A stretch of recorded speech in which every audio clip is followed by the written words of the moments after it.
Welcome sa Stories of Hey J, kung saan ginagawa nating mabilis, malinaw at exciting ang mga paborito ninyong pelikula. Pero bago tayo mag-dive sa kwento, pakihit naman ang like button at mag-subscribe ka na rin. Huwag kalimutang i-click ang notification bell para lagi kang updated sa mga bagong movie recaps natin araw-araw. Nakasubscribe ka na ba? Tara, umpisahan na natin ang kwento! Si Henry ay bumalik sa Hong Kong matapos maglingkod sa militar ng US sa loob ng maraming taon. Nais niyang magsimula ng karera bilang guro kaya nagtungo siya sa dati niyang paaralan, Tak Chi Secondary. Napansin ng punong guro na wala siyang karanasan sa pagtuturo. Ngunit matapos ipakita ang isang sulat rekomendasyon mula sa mataas na opisyal, nabigyan siya ng trabaho. Bago umalis si Henry, ipinaalam ng punong guro na ang klaseng itatalaga sa kanya ay isa sa pinakamasama sa buong paaralan. Sa umaga ng kanyang unang araw, pagpasok niya sa silid-aralan ay nadatnan niya itong magulo.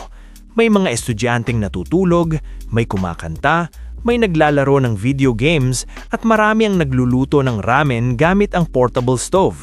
Kahit pumasok na ang guro, hindi siya pinansin ng mga estudyante at ipinagpatuloy lang ang kanilang ginagawa. Sinubukan ni Henry lakunin ang kanilang atensyon, ngunit nagkunwari silang hindi siya naririnig. Sumuko muna siya sa pagsita at sa halip ay inikot ang silid-aralan at nagkomento sa mga ginagawa nila. Sinabihan niya ang mga nagluluto na bawasan ang pagkain ng ramen dahil mataas ito sa sodium. Lumapit siya sa isang lalaking nagngangalang Zufa na tumutugtog ng ukulele at tinulungan ito. Binalaan din niya ang isang batang gamer tungkol sa radyasyon na maaaring makuha sa buong araw na pagtitig sa screen. Grabe, kung totoo man iyon, huli na para sa ating lahat. Biro ng iba. Nang tuluyan na siyang pakinggan ng klase, ipinakilala ni Henry ang sarili at isinulat ang kanyang pangalan at numero sa pisara. Pinagtawanan siya ng mga estudyante dahil pangit ang kanyang sulat kamay. May isang tumawag pa sa kanya at sinabing umalis na siya sa klase, ngulit tinawanan lamang iyon ni Henry. Muli siyang binaliwala ng mga bata. Dahil napuno na siya, gumamit siya ng goma at isang piraso ng tisa upang ma-activate ang fire sprinkler sa silid. Nagkagulo ang mga estudyante upang hindi mabasa at sa wakas ay nakuha niya ang kanilang buong atensyon at opisyal silang tinanggap sa kanyang klase. Pagkatapos ng klase, 5 pinakamababang ranggong estudyante ang nagtipon sa sports supply room upang manigarilyo. Ang leader nila na si Jack ay may gusto sa isang A-grade na estudyante mula sa ibang klase. Pinagtatawanan siya ng grupo habang tinititigan niya ang litrato ng dalaga. May alitan ng grupo nila sa mga mayayaman at spoiled na miyembro ng basketball team ng paaralan. Pumasok ang basketball team sa supply room at gaya ng dati ay kinutya si Jack dahil mahirap siya. Kalaunan, habang nagpa-practice ang team at nanunood si Jack at ang grupo, nahulog ni Jack ang isang bote sa court na naging dahilan upang madulas ang team leader. Natawa ang grupo, ngunit naparusahan sila ng detention ng English teacher na si Miss Liang. Upang makaiwas, pinagtripan nila ito at tumakas habang naglilinis siya sa mesa. Samantala, nagbabahala ang punong guro dahil balak ng Education Board na bawasan ng 20% ang taunang pondo ng paaralan. Dumating ang mga kinatawan ng board upang ma-inspeksyon kung saan napupunta ang pondo.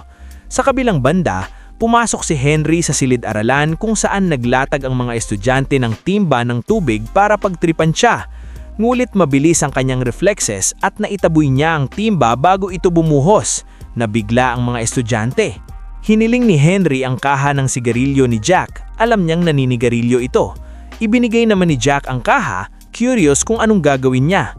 Pagkatapos, tinanong ni Henry si Zufa tungkol sa 3 sangkap ng sigarilyo. Nang masagot ito ng tama, pinayagan siyang hindi na pumasok sa klase sa araw na iyon. Naghiyawan ng iba, gustong makaliban din. Nang tumigil sila, binigyan nila bawat isa ng tig-isang sigarilyo at pinasuri iyon. Alam ni Henry kung sasabihin lang ang masamang epekto nito sa kalusugan, hindi nila iyon siseryosohin. Kaya tinanong niya sila tungkol sa mga resulta ng paninigarilyo at ipinaliwanag kung paano nabubuo ang tar sa kanilang baga. Sa unang pagkakataon, nakinig at naging interesado ang klase. Pagkatapos tumunog ang bell, hiniling niyang isauli ang mga sigarilyo at kahit nag-aatubili, pumayag ang mga estudyante. Kinabukasan sa cafeteria, pinatumba ng captain ng basketball team ang kaibigan ni Jack na si Bruce. Nauwi ito sa mainit na pagtatalo na naging suntukan. Naghahagisan sila ng pagkain at mesa, sinira ang lugar. Kalaunan, nabalitaan ni Henry na pansamantalang sinuspende ang 5 estudyante sa kanyang klase dahil sa pagsisimula ng gulo. Natagpuan ni Henry si Jack na nakikipagsuntukan sa hallway at pinatigil sila. Inakusahan ni Jack ang paaralan ng hindi maging patas dahil hindi napaparusahan ang mga mayayamang estudyante. Pagkatapos ng klase, sinuri ni Henry ang file ng 5 estudyante. Si Zufa pala ay anak ng isang Pakistani immigrant na madalas diskriminahin dahil sa lahi at napagbibintangang nagnanakaw ng mga pulis. Pangarap niyang maging musician. Si Dinan naman ay isang babae na itinuturing na kabiguan ng kanyang ama dahil gusto nitong lalaki. Sinubukan niyang magpanggap na lalaki, pinagupit ang buhok at naglaro ng kotse. Ngunit mas mahal pa rin ng kanyang ama ang nakababatang niyang kapatid na lalaki. Magkapatid naman sina Bruce at Chris. Iniwan sila ng kanilang ina at nalulong sa alak ang kanilang ama. Nalulong sa video game si Bruce habang si Chris ay nagtatrabaho sa grocery upang kumita. Walang makitang impormasyon si Henry tungkol sa pamilya ni Jack. Makikita si Jack na nagtatrabaho sa isang restaurant. Dumating ang isang MMA bettor na si Jian Ying kasama ang kanyang mga kasosyo. Nang hindi nakatingin, ninakaw ni Jack ang mamahaling lighter, ngulit nahuli siya at binugbog ng kanyang mga tauhan.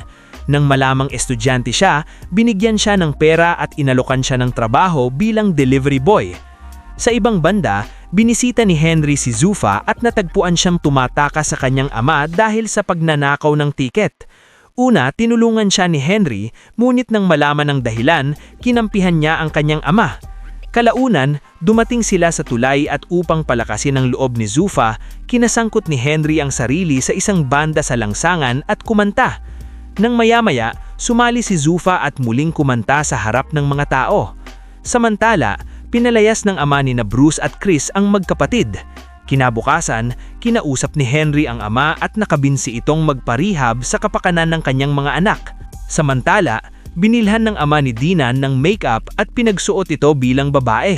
Galit na galit si Dinan dahil pakiramdam niyang hindi siya sapat. Nilagyan niya ng makeup ang kanyang kapatid at tinango ang susi ng kotse. Patatakbo na sana siya, mulit na abutan siya ni Henry at pinigilan. Sinabing iligal ang magmaneho ng walang lisensya at nagmungkahi ng alternatibo. Pumunta sila sa go-kart racetrack at inimbitahan din ng kanyang ama. Nagkarera sila ng walang awa sa isa't isa at nauwi sa paglabas ng truck. Biglang nabangga ang go-kart ni Dinan, ngunit nakaiwas siya. Hindi ito alam ng kanyang ama at inakalang patay na ang anak, kaya napaiyak siya sa tinding pagdadalamsig. Napagtanto ni Dinan na mahal nga talaga siya ng kanyang ama at niyakap niya ito. Kinabukasan sa paaralan, sina Bruce at Chris kasama ang isang grupo ay ipinadala sa isang rehabilitation center upang kapanayamin ng isang recovering alcoholic. Nagulat sila nang malaman na ang taong kanilang i-interviewin ay ang kanilang ama. Tinanong siya ng mga estudyante kung paano siya nagsimulang uminom. Sinagot ng lalaki na mahal niya ang kanyang asawa, ngunit iniwan siya nito sa pinakamababang punto ng kanyang buhay. Dahil dito, nagsimula siyang uminom at nakalimutang may 2 siyang anak na dapat alagaan. Hindi niya inamin na sina Bruce at Chris ang kanyang mga anak, ngunit humingi siya ng tawad sa kanila. Sa huli, napaiyak ang magkapatid. Samantala, nagsimula nang magtrabaho si Jack para sa MMA bettor na si Jian Yang. Nag-alok si Jian Yang ng malaking halaga kay Jack upang lagyan ng droga ang inumin ng isang manlalaban sa susunod na laban.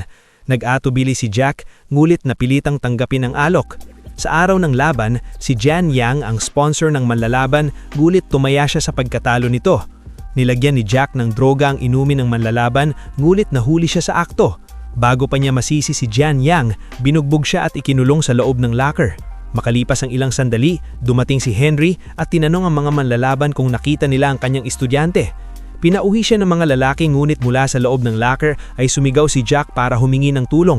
Nang malaman ni Henry na nakakulong ito, inatake niya ang mga lalaki at madaling napabagsak ang mga ito. Nang sumali ang iba pang manlalaban, naging mas matindi ang laban, ngulit mahusay na naiwasan ni Henry ang kanilang mga atake. Sa huli, napanockout niya ang pinakamahusay nilang manlalaban na nakatakdang lumaban makalipas lamang ang ilang minuto. Sa sumunod na eksena, nasa ospital sila at ginagamot ang mga sugat ni Henry. Sinubukan ni Jack na ilantad ang katotohanan tungkol kay Jian Yang, ngunit pinatahimik siya. Lumabas sa balita ang pangyayari at nakilala si Henry bilang lalaking tumalo sa isang profesional na manlalaban upang iligtas ang kanyang estudyante. Lalong sumikat si Henry sa paaralan at nagsimulang igalang siya ng mga estudyante. Tumayo pa sila upang batiin siya sa klase, kabaliktaran ng dati. Isang flashback ang nagpakita na noong estudyante pa si Henry, isa siyang pasaway. Minsan ay nagbato pa siya ng water balloon sa isang estudyanteng tumutugtog ng piano sa harap ng mga magulang sa isang event. Kalaunan ay nakipagsuntukan siya sa parehong estudyante at nabali ang kamay nito. Nasuspensya dahil sa away at pagkatapos nito ay lumipad patungong Estados Unidos. Mula noon, nakinig na ang mga estudyante tuwing nagtuturo si Henry at nagsikap para sa nalalapit na college entrance test. Maayos ang takbo ng lahat, maliban kay Bruce na nalulong sa mga pills. Lumabas na habang si Chris ay nalulong sa video games upang takasan ang problema sa pamilya, si Bruce naman ay nagsimulang gumamit ng droga. Dahil hindi siya makapag-concentrate, bumagsak siya sa mock entrance test. Nangako si Henry na tutulungan siya, ngunit lalo lamang nalugmok si Bruce. Kalaunan, tumalon siya mula sa balkonya ng kanilang bahay. Dinala siya sa ospital at nakoma. Binaluktot ng media ang balita at sinisi ang paaralan at si Henry sa ginawa ni Bruce. In-interview ng Education Board si Henry at nagpasi siyang bawiin ang kanyang lisensya sa pagtuturo. Nang nag-impake siya at umalis sa paaralan, hinabol siya ng mga estudyante at nakiusap na manatili. Nasaktan sila sa kanyang pagkawala, ngunit alam nilang kailangan nilang galingan sa pagsusulit upang ipagmalaki siya. Mula noon, doble ang kanilang pagsisikap para patunayan sa board na mahusay ang guro ni Henry. Sa araw ng pagsusulit, nakatanggap si Jack at ang buong klase ng mensahe mula kay Henry na magtipon sa paaralan 1 oras bago ang exam. Nang magtipon sila, nalaman nilang pakanaiyo ni Jian Yang upang ikulong sila sa paaralan at hindi makarating sa examination hall sa oras. Ginawa niya ito upang turuan ng leksyon si Henry. Ilang sandali pa, dumating si Henry at nalaman ang plano ni Jian Yang. Pinalaya niya ang mga estudyante at nilaban ang mga tao ni Jian Yang upang hindi mapahamak ang mga bata. Nakatakas ang mga estudyante at mabinis na nagtungo sa examination hall habang nakikipaglaban si Henry kay Jian Yang. Sa kanilang one-on-one na laban, ibinunyag ni Jian Yang na isa siya sa batang binatuhan ni Henry ng water balloon noon. Mula nang mabali ang kanyang braso dahil kay Henry, hindi na siya nakasali sa malaking music competition. Mula noon ay hindi na siya muling tumugtog ng piano at sinisi si Henry sa pagkasira ng kanyang pangarap. Sinubukan ni Henry na kausapin siya ng maayos, ngulit muli siyang inatake. Nag-agawan sila ng isang kutsilyo. Sa huli, nagkaroon ng pagkakataon na patayin si Henry, ngulit hindi niya ito ginawa. Humingi siya ng tawad sa nagawa niya noon at umalis. Nakarating sa tamang oras ang mga estudyante sa examination hall at natapos ang pagsusulit. Makalipas ang ilang linggo, lahat sila ay pumasa ng may mataas na marka. Muling tumugtog si Jian Yang ng piano, ngunit kailangan pa niyang mag-practice upang ibalik ang dati niyang husay. Mabilis na nakarecover si Bruce at nangakong kukuha ng entrance test sa susunod na taon. Masaya rin ang principal dahil nagpasi siya ang board na bigyan sila ng 20% dagdag na pondo dahil mahusay ang naging resulta ng kanilang mga estudyante. Bumalik si Henry sa pagtuturo at muli niyang ginawa ang fire sprinkler trick sa isa pang batch ng mga estudyante.